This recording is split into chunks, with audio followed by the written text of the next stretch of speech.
નમસ્કાર વિદ્યાર્થી મિત્રો. તો આજે આપણે ચેપ્ટર 12નું ધોરણ 12નું છેલ્લું ચેપ્ટર 14 સ્ટાર્ટ કરીએ છીએ. બરાબર. ચેપ્ટરનું નામ છે સેમિકન્ડક્ટર ઇલેક્ટ્રોનિક્સ. આ ચેપ્ટર ખૂબ જ ઇન્ટરેસ્ટિંગ છે. બરાબર, ધ્યાનથી કરજો એટલે આ ચેપ્ટરની જે થિયરી છે એ થિયરી લગભગ તમને બધી આવડી જાય. બરાબર. હવે શરૂઆત કરીએ સેમિકન્ડક્ટર ઇલેક્ટ્રોનિક્સની. તો શોધ ક્યારે થઈ? તો સેમિકન્ડક્ટર છે એનું ગુજરાતી શબ્દ થાય છે અર્ધવાહક. એનું ગુજરાતી શબ્દ શું થાય છે? અર્ધવાહક. અને ઇલેક્ટ્રોનિક્સ એટલે કે વિદ્યુતીય. બરાબર, વિદ્યુતીય પરિપથ. હવે અર્ધવાહકથી બનતા વિદ્યુત પરિપથ એટલે ચેપ્ટરનું નામ થઈ ગયું સેમિકન્ડક્ટર ઇલેક્ટ્રોનિક્સ. બરાબર. હવે જ્યારે ટ્રાન્ઝિસ્ટર અને બધાની ડાયોડને બધાની શોધ નથી થઈ તે પહેલાંની વાત કરીએ. જ્યારે આ સેમિકન્ડક્ટર ઇલેક્ટ્રોનિક્સ આવ્યું જ નહોતું, બરાબર, એ પહેલાંની આપણે વાત કરીએ. તો એ પહેલાં જનરલી વપરાતા હતા ડાયોડ. બરાબર. ડાયોડની અંદર બે પ્રકારના એનોડ હોય, એટલે બે પ્રકારના ઇલેક્ટ્રોડ હોય. એક હોય કેથોડ અને બીજું હોય એનોડ. બરાબર. એનોડ અને કેથોડની પ્લેટ રાખવામાં આવે, જેમાં કેથોડમાંથી નીકળતા ઇલેક્ટ્રોન એનોડ તરફ વહન પામે અને એમાં પ્રવાહ આપણે ઉત્પન્ન કરી શકીએ. બરાબર. એના પછી ટ્રાયોડ, જેની અંદર કેથોડ, પ્લેટ અને ગ્રીડ આવા 3 ઇલેક્ટ્રોડ વપરા. એના પછી ટેટ્રોડ આવ્યું, એટલે કે 4 ઇલેક્ટ્રોડ વપરાતા હોય એ. એના પછી પેન્ટોડ આવ્યું કે જેની અંદર 5 ઇલેક્ટ્રોડ્સ રોડ્સ વપરાતા હોય. એવી રીતના રચના આવી. પરંતુ આ બધા જે ડાયોડ, ટ્રાયોડ, ટેટ્રોડ, પેન્ટોડ એની અંદર જે પ્લેટો હતી, આ જે નળીઓ હોય એની વચ્ચે અવકાશ રાખવામાં આવતો, એટલે કે નિર્વાત રાખવામાં આવતી હતી. કેમ? કારણ કે કેથોડમાંથી નીકળતા ઇલેક્ટ્રોન જો નિર્વાત ના હોય તો શું થાય કે કેથોડ અને એનોડ વચ્ચે જે હવા રહેલી છે એ હવાના અણુઓ સાથે ઇલેક્ટ્રોન અથડાય અને ઇલેક્ટ્રોન પોતાની સમગ્ર ઉર્જા એ હવાના કણોને આપી દે. આથી એની ઉર્જા કેવી થઈ જાય? ઓછી થઈ જાય. તો એટલા માટે આ કેવી હતી? એક તો અવિશ્વસનીય હતી. આપણે શ્યોરિટી આના ઉપર કરી શકીએ નહીં. બીજું કે આનું કદ બી કેવું હતું? મોટું હતું. એટલે એક જગ્યાએથી આપણે બીજી જગ્યાએ સરળતાથી હેરફેર ના કરી શકીએ. અને ત્રીજું, તે ખર્ચાળ પણ ખૂબ જ હતું. ખૂબ જ હતું. એટલા માટે આના વિરુદ્ધમાં, એટલે કે જેમાં ડાયોડ, એનોડ, કેથોડ આ બધું ના વાપરવું પડે, સીધું ઘન અવસ્થામાં શું આવ્યું? અર્ધવાહક રચના આવી. શું આવ્યું? અર્ધવાહક રચના આવી. અને એના ઉપર આખું ઇલેક્ટ્રોનિક્સ ઊભું રહી ગયું. બરાબર. તો એનાથી બન્યું સેમિકન્ડક્ટર ઇલેક્ટ્રોનિક્સ. એટલે કે સૌપ્રથમ તો પહેલાં જે અર્ધવાહકો બન્યા, અર્ધવાહકોથી સૌપ્રથમ બન્યા ડાયોડ પછી 2 ડાયોડને જોઈન કરી દઈએ એટલે ટ્રાન્ઝિસ્ટર બન્યું. ટ્રાન્ઝિસ્ટરના ઉપયોગથી બહુ બધા ગેટ બન્યા. એટલે આ ચેપ્ટરમાં તમારે ઇનશોર્ટ અર્ધવાહક એટલે શું, એના ઉપયોગો શું, એનાથી શું રચના બને છે, બરાબર, એ બધું આપણે આજના લેક્ચરમાં જોઈશું. બરાબર. એટલે બધું આપણે આ ચેપ્ટરની અંદર ભણવાનું છે. આજના લેક્ચરમાં જેટલું ભણાય એટલું આપણે જોઈએ છીએ. બરાબર. તો આ વાત કરી મેં ઇન્ટ્રોડક્શનની કે જ્યારે અર્ધવાહકની શોધ નથી થઈ, અર્ધવાહક ઇલેક્ટ્રોનિક્સ તરીકે નહોતું વપરાયું, એ પહેલાં શું હતું? જેવું અર્ધવાહકની રચના આવી તરત જ દરેકે દરેક જે ટેકનોલોજી છે કેવી થઈ ગઈ? નેનો. બરાબર. એટલે કે દરેકે દરેક ટેકનોલોજીનું જે કદ છે એ કદમાં શું થયો? ઘટાડો આવ્યો. એના ઉપર આપણે વિશ્વસનીય કહી શકીએ. અને એ ઓછું ખર્ચાળ પણ હતું. એટલે ખર્ચની દ્રષ્ટિએ પણ કેવું હતું? ઓછું ખર્ચાળ હતું. બરાબર. જેના લીધે જે મોનિટર છે, કમ્પ્યુટરના મોનિટર છે કે ટીવીના ડિસ્પ્લે છે કે બધા શેના બનેલા છે? LCDના બનેલા હોય છે. બરાબર. Liquefied crystal display. તો એ જે તે છે શેની છે? તો અર્ધવાહક રચનાથી બનેલી છે. તો આ રીતના સેમિકન્ડક્ટરનો ઉદ્ભવ થયો. બરાબર. હવે આપણે આગળ જોઈએ. આગળનો ટોપિક આપણે લઈએ કે સુવાહક, અર્ધવાહક અને અવાહક શું છે. બરાબર. ત્રણેય વિશે ભલે તમારા સિલેબસમાં ના હોય, એવું કહે છે કે એનું વર્ગીકરણ છે નહીં, પણ એને સમજ્યા વગર તમારા આ ચેપ્ટરમાં આગળ વધાય એમ નથી. બરાબર. એટલે ત્રણેય વચ્ચેનો આપણે ફરક જોઈ લઈએ. સૌ પ્રથમ જોઈએ સુવાહક. સુવાહક એટલે ધાતુ પદાર્થ લઈ શકીએ, ધાતુ પદાર્થની રચનામાં શું હોય છે કે જે ધન આયન છે એ ધન આયન પોતાની નિશ્ચિત જગ્યા ઉપર સ્થાયી હોય છે અને એની વચ્ચે જે અવકાશ હોય છે એ અવકાશમાં ઇલેક્ટ્રોન અસ્તવ્યસ્ત રીતે ગતિ કરે છે। એટલે ઇલેક્ટ્રોનની ગતિની દિશા કેવી હોય છે? અસ્તવ્યસ્ત। એટલે વચ્ચેનો જે અવકાશ છે, અવકાશમાં ઇલેક્ટ્રોનની ગતિ કેવી હોય છે? અસ્તવ્યસ્ત। અર્થાત સુવાહકની અંદર વાત કરીએ છીએ આપણે। શેની વાત કરીએ છીએ? સુવાહક। સુવાહકની અંદર મુક્ત ઇલેક્ટ્રોન આવેલા હોય છે। મુક્ત ઇલેક્ટ્રોન હોય એટલે હંમેશા શું કરે? ગતિ કરે। અને જો ઇલેક્ટ્રોનની ગતિ ઉત્પન્ન થાય તો તેમાં શું ઉત્પન્ન થાય? પ્રવાહ ઉત્પન્ન થાય। શું ઉત્પન્ન થાય? વિદ્યુત પ્રવાહ ઉત્પન્ન થાય। વિદ્યુત પ્રવાહ ઉત્પન્ન થાય એનો અર્થ શું થયો કે એની વાહકતા છે એ વાહકતા કેવી હશે? વધુ। એની વાહકતા કેવી? વધુ। જ્યારે અવરોધકતા કેવી હોય છે? ઓછી। અવરોધકતા કેવી હોય છે? ઓછી।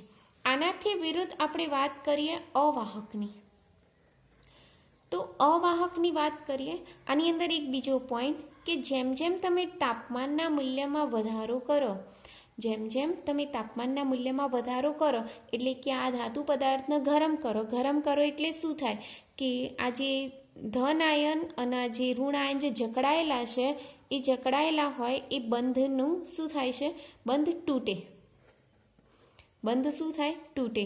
એટલે વધારે પ્રમાણમાં ભંગાણ ઉત્પન્ન થાય, કચરો ઉત્પન્ન થાય। એટલે કે વધારે પ્રમાણમાં ઇલેક્ટ્રોન અને વધારે પ્રમાણમાં ધન આયન ઉત્પન્ન થઈ જાય અને વધારાનો કચરો પણ ઉત્પન્ન થાય, જેથી અવરોધકતામાં શું થાય? અવરોધકતા એટલે રોમાં શું થાય? વધારો। અવરોધકતામાં વધારો થાય એટલે વાહકતામાં શું થાય? ઘટાડો। આ વાત આપણે કરી કોના માટે? સુવાહક માટે। ફરીથી કહી દઉં કે જો સુવાહકના તાપમાનમાં વધારો કરવામાં આવે તો તેના બંધમાં શું થાય છે? તૂટે।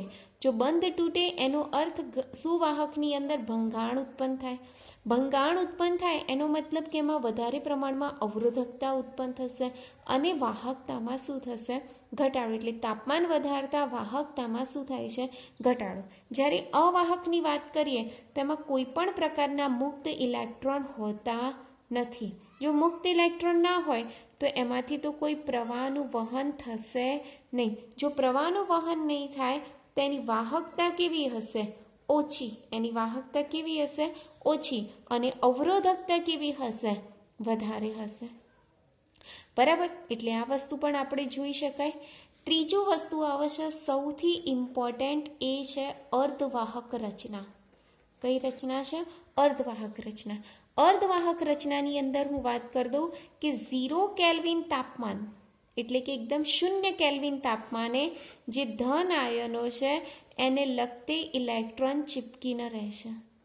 બરાબર? એટલે જકડાયેલા જ રહે છે। ઇલેક્ટ્રોન એ ધન આયન સાથે બંધમાં શું હોય છે? જકડાયેલા હોય છે। પરંતુ જેમ જેમ તમે તાપમાનમાં વધારો કરો તો આ ધન આયન સાથે જકડાયેલા જે ઇલેક્ટ્રોન છે એ ઇલેક્ટ્રોન કેવા થશે? મુક્ત થશે। ઇલેક્ટ્રોન મુક્ત થશે એટલે તેમાંથી પ્રવાહમાં શું થશે? વધારો થશે। પ્રવાહ વધશે એટલે કે એમાંથી પસાર થતા પ્રવાહના મૂલ્યમાં વધારો થશે તો એનો અર્થ એની વાહકતામાં શું થાય? વધારો। અને જો એની વાહકતામાં વધારો થાય તો અવરોધકતામાં શું થાય? ઘટાડો। કેમ? કારણ કે વાહકતા અને અવરોધકતા એકબીજાના વ્યસ્ત પ્રમાણમાં હોય છે। બરાબર? એટલે એક વધતું હોય તો બીજું કમ્પલસરી ઘટે। જો આવા પદાર્થનું તાપમાન ઘટાડવામાં આવે એટલે કે તાપમાન ઓછું કરી દેવામાં આવે તો શું થશે કે ઇલેક્ટ્રોન મુક્ત થઈ શકતા નથી।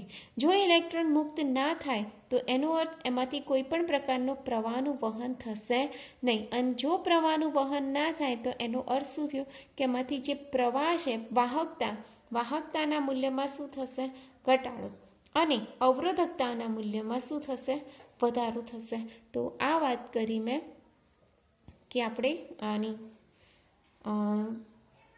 અર્ધવાહકની વાત કરી કે જેમાં 0 કેલ્વિન તાપમાને શેના તરીકે વર્તે છે? અવાહક તરીકે વર્તે છે। અને ઓરડાના તાપમાને અને ઓરડાના તાપમાને એ શેના તરીકે વર્તે છે? તો વાહક તરીકે વર્તે છે. આથી એને અર્ધવાહક એમ કહેવાય છે. ફરીથી 0 કેલ્વિન તાપમાને શેના તરીકે વર્તે છે? તો અવાહક તરીકે વર્તે છે. જ્યારે ઓરડાના તાપમાને એ શેના તરીકે વર્તે છે? તો વાહક તરીકે વર્તે છે. તો આ વાત કરી સુવાહક, અર્ધવાહક અને અવાહક. ત્યારબાદ આપણે વાત કરીએ છીએ અર્ધવાહક, જે આપણો મેઇન ટોપિક છે. બરાબર, અર્ધવાહકની વાત કરી લઈએ તો અર્ધવાહક કેટલા પ્રકારના છે? તો અર્ધવાહક મુખ્યત્વે 2 પ્રકારના છે. એક તાત્વિક અર્ધવાહક. કયું? તાત્વિક અથવા તો પ્રાથમિક અર્ધવાહક.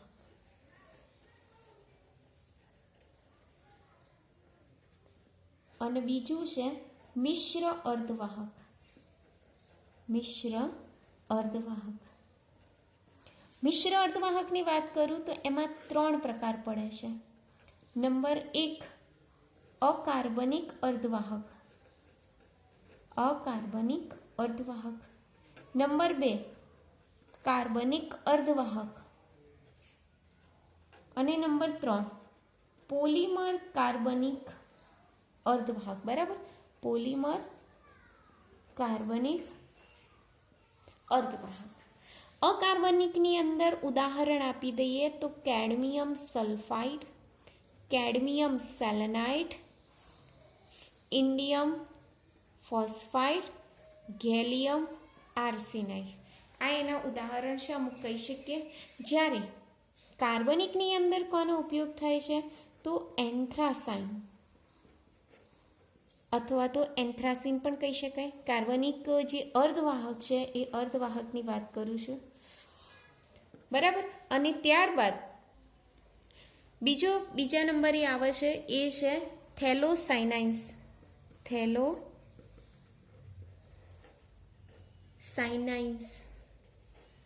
નામ થોડુંક અકવડ છે. કાર્બનિક અર્ધવાહકમાં એન્થ્રાસીન અને બીજું છે થેલોસાઇનાઇન્સ. પોલિમર કાર્બનિકની વાત કરી દો તો પહેલું છે પોલીપાયરોલ. કયું છે? પોલીપાયરોલ. બીજું છે પોલીએનેલિન. પોલીએનેલિન. અને ત્રીજું છે પોલીથિયોફેન.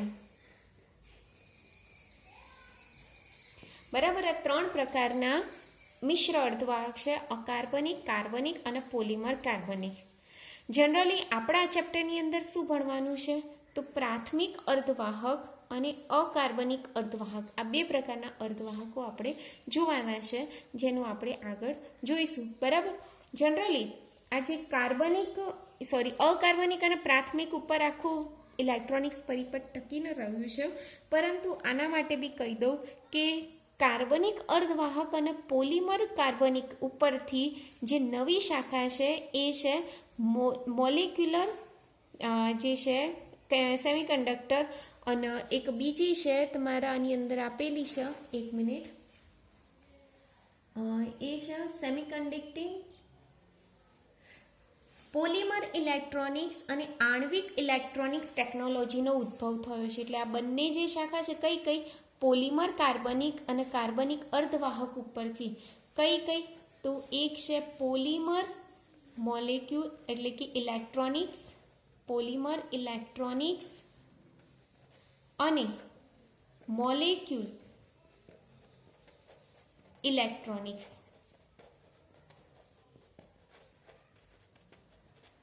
બરાબર, આ 2 શાખાઓનો ઉદ્ભવ થયો છે. બરાબર, તો એની વાત કરીએ આપણે. જનરલી તો ફરીથી કહી દઈએ, અર્ધવાહકના 2 પ્રકાર છે: પ્રાથમિક અથવા તો એને કહેવાય છે તાત્વિક અર્ધવાહક. બીજું છે મિશ્ર અર્ધવાહક. મિશ્ર અર્ધવાહકના પાછળ 3 ભાગ પડ્યા: એક અકાર્બનિક, બીજું કાર્બનિક અને ત્રીજું છે પોલિમર કાર્બનિક. અકાર્બનિકની વાત કરીએ તો cadmium sulphide, cadmium selenide, indium phosphide, gallium arsenide.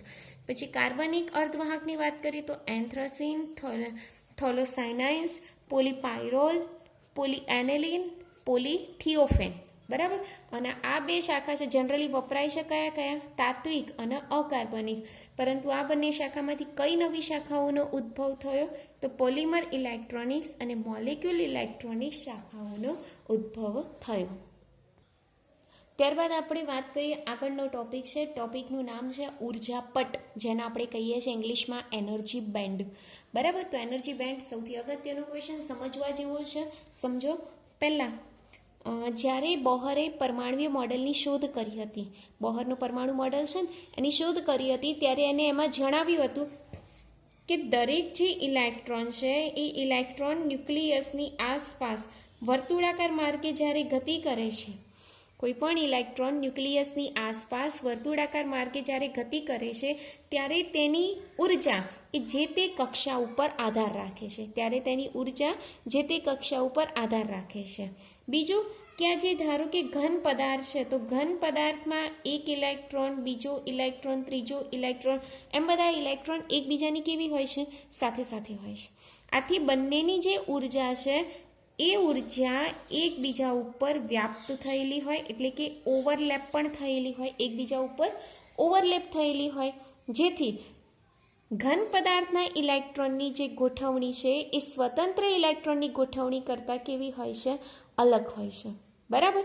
બીજું કે દરેક ઇલેક્ટ્રોનની જે આસપાસની વિદ્યુતભારની વહેંચણી હોય છે એ સમાન હોતી નથી. દરેક ઇલેક્ટ્રોનના આસપાસની જે વિદ્યુતભારની ગોઠવણી છે એ જુદી જુદી હોય. આથી દરેક ઇલેક્ટ્રોનનો પોતાનો જુદો જુદો ઉર્જા સ્તર હોય છે.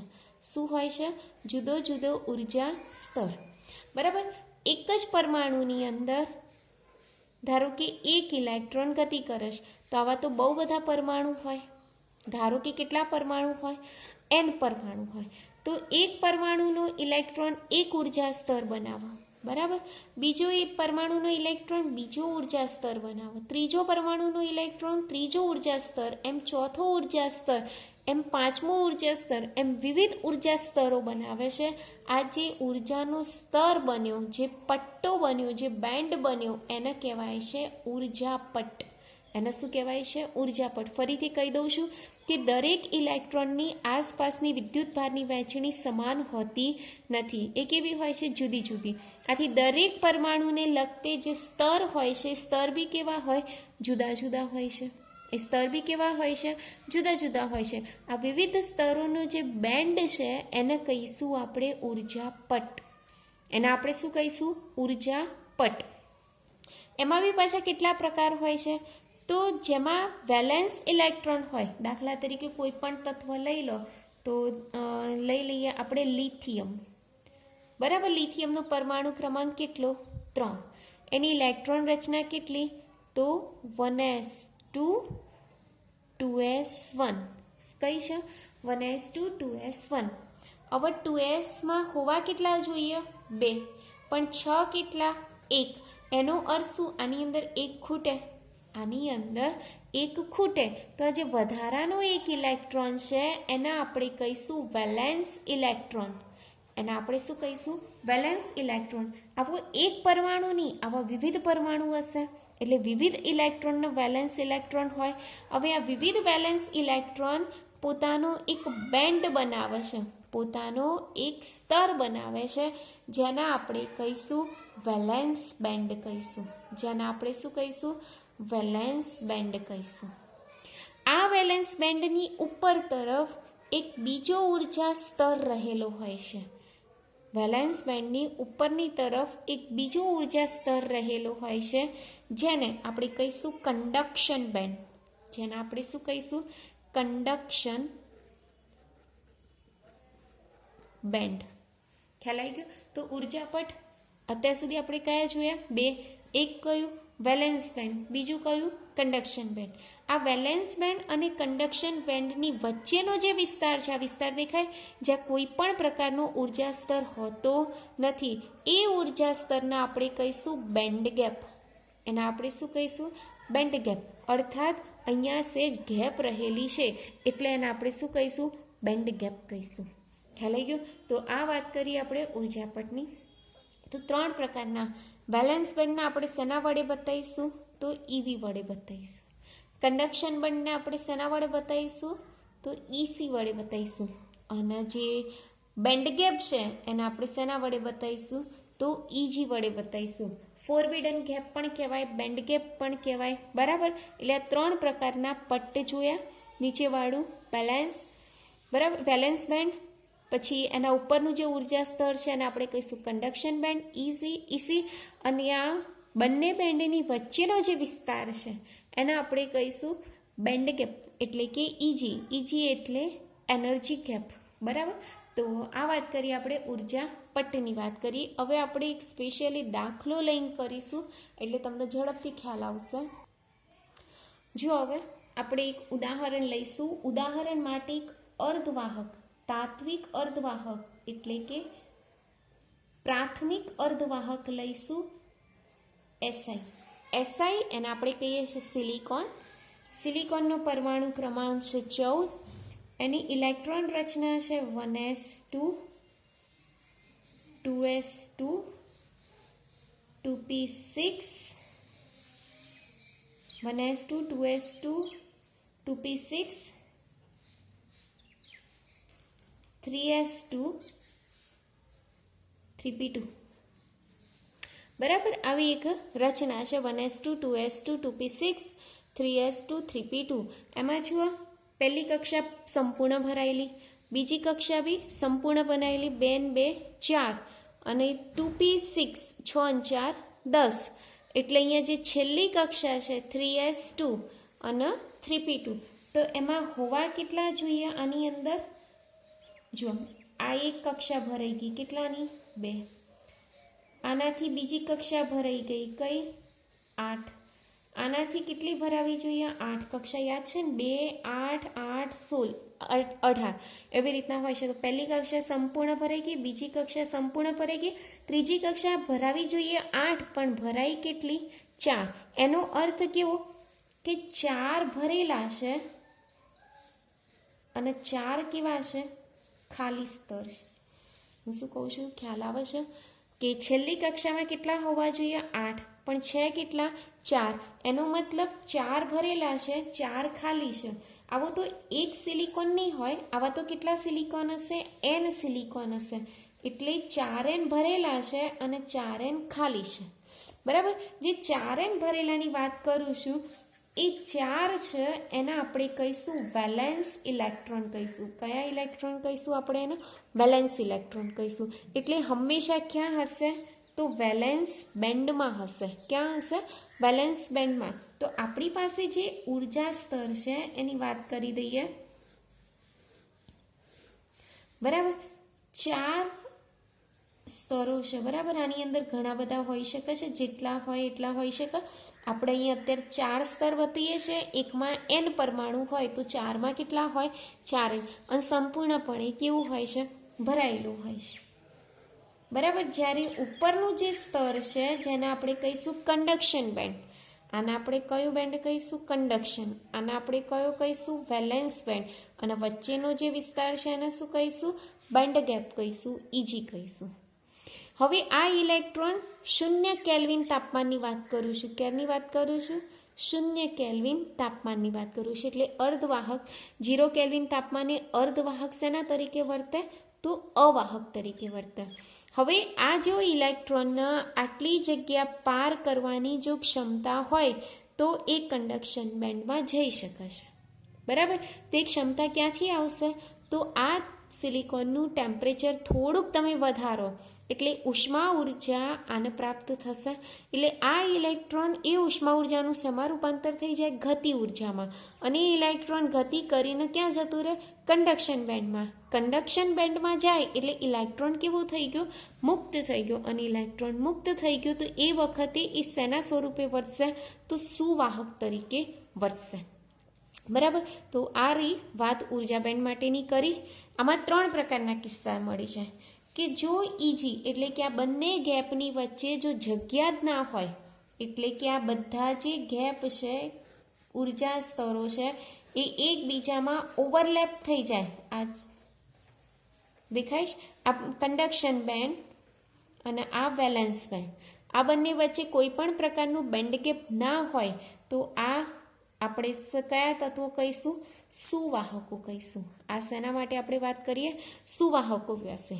જ્યારે આ બંને વચ્ચે ખૂબ જ વધારે હોય, ખૂબ જ વધારે એટલે ઈજીનું મૂલ્ય 3 EV કરતાં વધારે હોય, એનો અર્થ કે આટલી ઉર્જા હોય તો આ ઇલેક્ટ્રોન આટલી ઉર્જા પ્રાપ્ત કરી શકતો નથી, તો આ ઇલેક્ટ્રોન અહીંથી અહીંયા જઈ શકતો નથી, અર્થાત તે મુક્ત બની શકતો નથી, એટલે કે શેના સ્વરૂપે રહે છે? તો અવાહક તરીકે વર્તે છે. શેના તરીકે વર્તે છે? અવાહક. અને જો આ કન્ડક્શન બેન્ડ અને આ વેલેન્સ બેન્ડ, આ ઈબી અને આ ઈસી વચ્ચે જે ગેપ છે જેને આપણે કહીએ છીએ બેન્ડ ગેપ, એનું મૂલ્ય 3 eV કરતાં ઓછું હોય તો એનો અર્થ અહીંનો ઇલેક્ટ્રોન ગતિ કરી અને ઉપર જઈ શકે છે, તો એનો અર્થ એ વાહક તરીકે વર્તે. એટલે આવા તત્વોને આપણે શું કહીશું? અર્ધવાહક કહીશું. તો આ ટોપિકમાંથી આપણે કઈ વસ્તુ શીખવાની રહી? તો વેલેન્સ બેન્ડ, કન્ડક્શન બેન્ડ અને બેન્ડ ગેપ. બરાબર. એમાં બી આપણે સ્પેશિયલી ઉદાહરણ કોનું લીધું? સિલિકોન લીધું. સિલિકોનની છેલ્લી કક્ષામાં કેટલા હોવા જોઈએ? તો 8 ઇલેક્ટ્રોન હોવા જોઈએ, પણ કેટલા છે? 4. એનો અર્થ 4 ખાલી છે અને 4 ભરાયેલા છે. બરાબર. જે ભરાયેલા છે એને આપણે શું કહીશું? Valence band. જે ખાલી છે એને આપણે શું કહીશું? Conduction band. વેલેન્સ બેન્ડ અને કન્ડક્શન બેન્ડ વચ્ચેનો જે ગેપ છે કે જ્યાં કોઈ પણ પ્રકારના ઉર્જા સ્તરો આવેલા નથી એને આપણે કહીશું બેન્ડ ગેપ, જેનો સિમ્બોલ કયો બતાવીશું આપણે? ઈજી. 0 કેલ્વિન તાપમાને સંપૂર્ણપણે શેના તરીકે વર્તે? અવાહક તરીકે વર્તે. પરંતુ જો આ બેન્ડ ગેપનું મૂલ્ય ખૂબ જ શૂન્ય હોય, એટલે કે હોય જ નહીં, એટલે કે કન્ડક્શન બેન્ડના ઉર્જા સ્તરો અને વેલેન્સ બેન્ડના ઉર્જા સ્તરો એકબીજામાં ઓવરલેપ થઈ ગયા હોય તો એના આપણે શું કહીશું? સુવાહકો. અને જો આ ઈજીનું મૂલ્ય 3 eV કરતાં ઓછું હોય તો એ શેના તરીકે વર્તે છે? તો અર્ધવાહક તરીકે વર્તે છે. તો આ વાત કરી આપણે બેન્ડની વાત કરી, ઉર્જા પટની વાત કરી.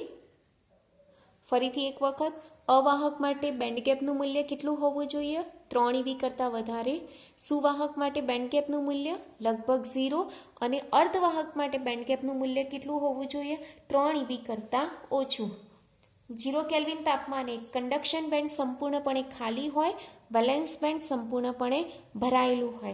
ઓરડાના તાપમાને વેલેન્સ બેન્ડમાંથી અમુક ઇલેક્ટ્રોન ગતિ કરી અને ક્યાં જાય છે? કન્ડક્શન બેન્ડમાં જાય છે. પણ એ શેમાં નથી થતું? તો એ અવાહકમાં થતું નથી. આટલી વસ્તુ ખાસ ધ્યાન રાખવાની તમારા આની અંદર. બરાબર. આખી થિયરી નહીં તૈયાર કરો તો ચાલશે, પણ આટલું તો તમારે તૈયાર કરવું પડશે. ત્યારબાદ આપણે જોઈએ શુદ્ધ અર્ધવાહક જોઈએ. બરાબર. શુદ્ધ અને અશુદ્ધમાં શું ફરક હોય? બરાબર. શુદ્ધ અર્ધવાહક એટલે એવી ચીપ કે જેમાં બધા પરમાણુ શેના હોય? એક જ પ્રકારના પરમાણુ હોય. એટલે કે જે દાખલા તરીકે સિલિકોનની ચીપ હોય આવી રીતના, તો એની અંદર બધા જ પરમાણુ શેના હોવા જોઈએ? સિલિકોનના જ હોવા જોઈએ. બધા જ પરમાણુ શેના હોવા જોઈએ? સિલિકોનના. સિલિકોન પોતાની વેલેન્સી કેટલી છે? 4, એટલે કે 4 ઇલેક્ટ્રોન વધારાના ધરાવે છે. જે આ બાજુમાં 4 ઇલેક્ટ્રોન આવી રીતના સંકળાઈ જાય છે. બરાબર. આ જે બાજુનો ઇલેક્ટ્રોન છે એની નજીકના ઇલેક્ટ્રોન સાથે સહસંયોજક બંધ બનાવી અને એક પ્રકારની ઇલેક્ટ્રોનની ભાગીદારીથી બીજા તત્વના ઇલેક્ટ્રોન સાથે ભાગીદારી કરી અને એક સહસંયોજક બંધ બનાવે છે. એવી રીતના અહીંયા બી બનાવશે આ રીતના બંધ. તો આ રીતના આ જે રચના બની એ રચનાને આપણે શું કહીશું? તો શુદ્ધ સિલિકોન એટલે કે શુદ્ધ અર્ધવાહક આપણે કહી શકીએ છીએ. બરાબર. આવી રીતના એકદમ કમ્પ્લીટ કે એક સિલિકોનના જે ઇલેક્ટ્રોન છે એ પોતાની આજુબાજુ આવી રીતના જકડી રાખેલા છે. બરાબર. તમે આવી રીતના વ્યવસ્થિત આકૃતિ કરી શકો છો અને એક સિલિકોનની અર્ધવાહકની આપણે ચીપ બનાવી. બરાબર. આને આપણે કહીએ છીએ શુદ્ધ અર્ધવાહક કહીશું કે જેમાં એક જ પ્રકારના પરમાણુ છે. બધા જ કયા છે? સિલિકોન. જો કોઈ એક સિલિકોનની જગ્યાએ કોઈ બીજું તત્વ આવી જાય, બરાબર, વિસ્થાપન થઈ જાય તો આ પછી અશુદ્ધ પ્રકારનો અર્ધવાહક થઈ જાય. બરાબર. આ સ્થિતિ મેં કઈ બતાવી? 0 કેલ્વિન તાપમાને. ક્યારે બતાવી? 0 કેલ્વિન તાપમાન કે જ્યારે એક પણ ઇલેક્ટ્રોન મુક્ત હોતા નથી. પરંતુ જેવું ટેમ્પરેચર થોડુંક વધારી દઉં છું, જેવું ટેમ્પરેચર હું થોડુંક વધારી દઉં એટલે શું થશે કે આ જે ઇલેક્ટ્રોન છે, કોઈ પણ ઇલેક્ટ્રોન, આમાંથી કોઈ પણ ઇલેક્ટ્રોન એટલે કોઈ પણ બંધમાં ભંગાણ પડશે. કોઈ પણ બંધમાં શું થશે? ભંગાણ પડશે. અને એ બંધ તૂટશે એટલે ધારો કે આ બંધ તૂટ્યો તો આ જે ઇલેક્ટ્રોન છે મુક્ત થઈ જશે અને પોતાની જગ્યા ખાલી છોડી દેશે એવી જ રીતના ધારો કે આ બંધમાં ભંગાણ પડ્યો અને આ ઇલેક્ટ્રોન મુક્ત થઈ ગયો આવી રીતના તો પોતાની જગ્યા ખાલી થઈ જશે બરાબર હવે આ ઇલેક્ટ્રોન આગળ ગતિ કરતો પાછો આ હોલમાં સંયોજાઈ જાય બરાબર એટલે ઇલેક્ટ્રોન આગળ વધતા જાય પરંતુ આ જે ખાલી કરેલી જગ્યા છે એને આપણે કહીએ છીએ હોલ એને આપણે શું કહીશું હોલ તો જો ઇલેક્ટ્રોન ગતિ કરતો અહીંયા ગયો તો અહીંયા જોડાઈ જશે તો હોલ ગતિ કરીને અહીંથી અહીંયા જશે એવી રીતના આ ઇલેક્ટ્રોન આગળ ગતિ કરીને આગળના હોલ સાથે સંકળાય તો હોલની ગતિ એટલે કે ઇલેક્ટ્રોન ક્યાં જાય છે આગળની દિશામાં અને હોલ ક્યાં જાય છે પાછળની દિશામાં એટલે ઇલેક્ટ્રોનની દિશાની વિરુદ્ધમાં કોની દિશા છે હોલની દિશા એટલે હોલની દિશા એક પ્રકારનું ધન વિદ્યુતભારિત કણ છે એમ કહી શકાય કયો કણ કહી શકાય ધન વિદ્યુતભારિત કણ કહી શકાય કેમ કારણ કે આ હોલની જે ગતિ છે એ ઇલેક્ટ્રોનની ગતિની દિશા કરતાં કેવી છે એકદમ વિરુદ્ધ દિશામાં છે તો આ વાત કરી ઇલેક્ટ્રોનની ગતિ હોલની ગતિ 0 કેલ્વિન તાપમાને બધા જે ઇલેક્ટ્રોન છે એ ક્યાં બંધિત હોય છે તો વેલેન્સ બેન્ડમાં બંધિત હોય અને કન્ડક્શન બેન્ડ સંપૂર્ણપણે કેવું હોય ખાલી હોય પણ જેવું તમે ટેમ્પરેચર વધારો એટલે આ જે ઇલેક્ટ્રોન છે એ ગતિ કરીને કન્ડક્શન બેન્ડમાં જશે પોતાની જગ્યા ખાલી કરશે આ ખાલી પડેલી જે જગ્યા છે એ જગ્યાને શું કહેવાય છે હોલ બરાબર એ જગ્યાને આપણે શું કહીશું હોલ કહીશું અને અહીંયા બે પ્રકારની ગતિ કહેવાય ઇલેક્ટ્રોનની ગતિ અને હોલની ગતિ પરંતુ જેટલા ઇલેક્ટ્રોન હશે એટલા શું હશે હોલની સંખ્યા હશે દેખાય છે ને અહીંયા 2 હોલ હોય તો 2 ઇલેક્ટ્રોન હોય એટલે એની બરાબર શું લખાય NH લખાય તો આપણે આ રીતે શુદ્ધ અર્ધવાહકની ગતિ જોઈ આજના લેક્ચર પૂરતું આટલું બાકીનું આપણે નેક્સ્ટ લેક્ચરમાં જોઈશું આનું લખાણ તમને સેન્ડ કરી દઉં છું થેન્ક યુ